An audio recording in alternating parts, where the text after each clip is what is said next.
자, 이번에는 뭐냐면 옆집 아줌마가 월 1%로 돈을 빌려주겠다고 합니다. 이것은 은행에서 연 20% 대출 받는 거하고 비교해서 나은가라는 이런 질문이죠. 그죠? 예. 근데 옆집 아줌마가 월 1%의 돈을 빌려준다고 이제 사실 월수는 없고 일수가 있는데 그래서 매일매일 돈을 갚아야 되는 그것도 원리금 근등분할 상환으로 갚아야 되는데 이제 그렇게 생각하지 말고 그냥 단순하게 월 1% 이렇게 이야기하는 거죠. 월 1%는 우리가 어떻게 이자율로 어떻게 생각하는 거예요? 지금 역시 마찬가지 이자 지급 기간이 1개월입니다. 월복리죠, 그죠? 월복리인데 1%이면 우리 보통 어떻게 연율로 환산해요? 곱하기 10이 하니까 12%. 아, 그러니까 은행에서 12% 대출 받는 거와 똑같다라고 생각하는데 그렇지 않다는 거죠. 그래서 이 문제를 풀려면 어떻게 돼야 되는 거예요? 1년 정기예금하고 같은 걸 찾으면 되겠죠.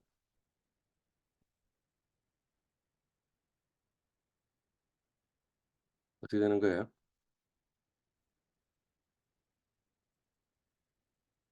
월 1%면 1년 동안 만약 정기예금 한다면 1원을 예금한다면 1 플러스 0.01에 곱하기 12 제곱 12개월 이래 되겠죠. 그죠? 은행에서 만약 대출 받았다면 1년 이자율이 10% 12%라면 1.12 받는 거죠. 아, 이게 금액이 더 크네요. 그죠? 그러니까 연율로 이야기하면 요거 빼기 1 하면 되겠죠. 12.68%에 해당돼요. 월 1%면 곱하기 12 해가지고 12% 이자율로 생각하면 안 되고 어떻게 생각해야 돼요? 0.1268, 12.68%라고 해야 되는 거예요.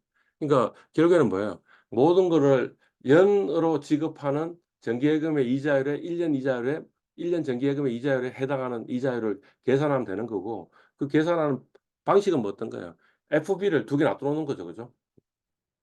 1년 정기예금에 대출 받았을 때 FB를 계산했고 1.1이고 그다음에 요거는 뭐냐면 월 1%씩 돈을 빌려준다고 그 복리로 빌려줘서 그때에 이 저 FB를 구하고 그래서 그 두 개를 그러니까 월 1할 때에 뭐죠? 이게 이래 되겠죠. 0.12 1 플러스 0.12 아, 그러니까 0.126825가 돼야지 왼쪽하고 오른쪽이 같아지니까 그러면 요게 유효한 이자율이다. 이렇게 되는 거죠. 그죠? 예. 그러니까 요 FB를 만들어 주는 1년 정기예금 연이자율이 뭘까라는 걸 계산하면 되겠죠. 오케이. 좋아요.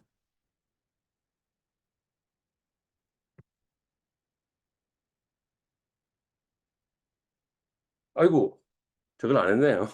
시간을 안 재고 있었습니다. 그러니까 지금 시간이 얼마 지나간지 모르고 있어요. 예. 오케이. 코멘트 하나만 합시다. 지금 그냥 바로 여기서 끊어야 될 것 같은데.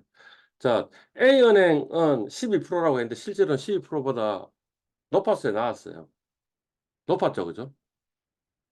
아, 아니 12%면 연 3%라 그랬는데 3%보다 낮은 거죠. 4%보다 낮은 거죠. 나누기 3 하면 4%인데 4%보다 나았죠.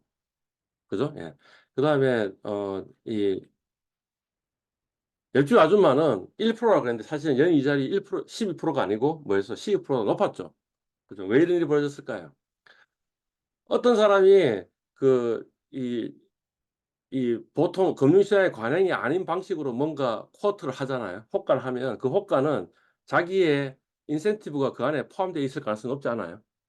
그러니까 뭐냐면 A은행의 이자율이 높더라고 이야기를 해야지 사람들이 예금을 할 거 아니야. 그러니까 실제로는 4%가 아니고 4%보다 낮은 거죠. 만약 관행대로 계산해 보면. 그죠? 옆집 아줌마는 어떻게 이야기하는 게 좋아요? 자기가 빌려주는 거에 이자율이 낮다고 이야기하는 게 좋겠죠. 그러니까 뭐냐면 실제 은행의 1년 정기예금의 이자율로 환산해 보면 12%보다 높게 나오는 거죠. 그죠? 예. 그래서 인제 우리 할 때 이 금융 상품들을 비교할 때 주의해야 된다는 거죠. 어떻게 주의하면 되겠어요? 항상 나한테 자기한테 유리하도록 그렇게 뭔가 호가 이자 지급기 하는 관행을 일반적인 관행이 아닌 관행을 한다면 그건 뭐냐면 자기한테 유리하게 만들어 놨으니 그러면 내가 그거를 실효 연이자율 또는 유효 연이자율을 계산해 보는 게 좋은 거죠.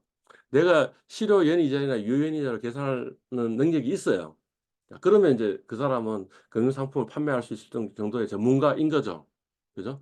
뭐 금융수학 시간에 배웠으니까 그걸 그대로 응용하면 되는데 나중에 세월이 지나고 나서 나는 금융 분야에서 일하지도 않고 그래서 이거 계산할 줄 몰라. 금융수학에서 배운 내용들은 다 까먹었어.